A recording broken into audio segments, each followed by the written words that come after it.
Non à la privatisation et au développement à outrance du nombre de vols pour l'aéroport de Toulouse-Blagnac.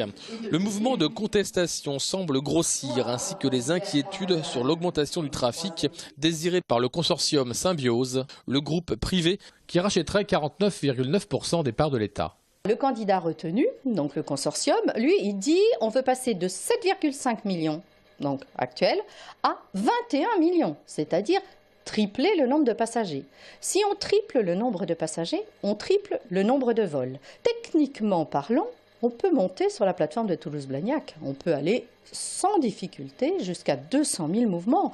Par contre, du point de vue sanitaire, alors que les gens sont déjà malades du bruit, avec le trafic actuel, envisager un doublement, un triplement du trafic, c'est honteux, c'est un non-sens, c'est une catastrophe. L'invité d'honneur de la réunion d'hier était le journaliste de Mediapart Laurent Mauduit, qui le premier a découvert un accord secret entre l'État et le consortium chinois. C'est l'investisseur chinois minoritaire qui rachète 49%, qui aura les pleins pouvoirs, qui aura les postes du directoire, qui va commander la société, qui va gérer l'aéroport, et l'État qui n'a que 10%, donc passe alliance, non pas avec les autres acteurs publics, la région, le département et la ville, mais passe secrètement un accord, un deal, un pacte avec les Chinois. L'État s'est engagé, c'est l'une des dispositions, à voter avec l'investisseur chinois sur toutes les décisions stratégiques importantes. Donc rien ne se fera, et pour l'investisseur chinois, c'est formidable. Il achète une minorité, il a la majorité du contrôle.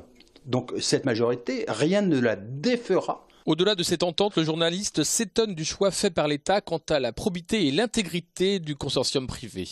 Quand vous allez sur le site internet de la Banque mondiale, vous prenez connaissance du fait qu'ils ont fait l'objet d'une sanction gravissime, c'est-à-dire d'une sorte de bannissement pour 10 ans, pour un fait grave de corruption. Donc ils sont en interdiction de travailler avec la Banque mondiale pour 10 ans. Donc, et ceci, ça devrait être la puissance publique qui le révèle. Nous ne souhaitons pas travailler. Donc là, c'est plutôt le travail de la presse qui fait que ceci a été connu.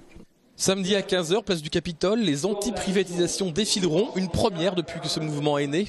Des villes comme Lyon et Nice, qui elles aussi vont voir leurs aéroports privatisés, ne manqueront pas d'observer Toulouse à la loupe.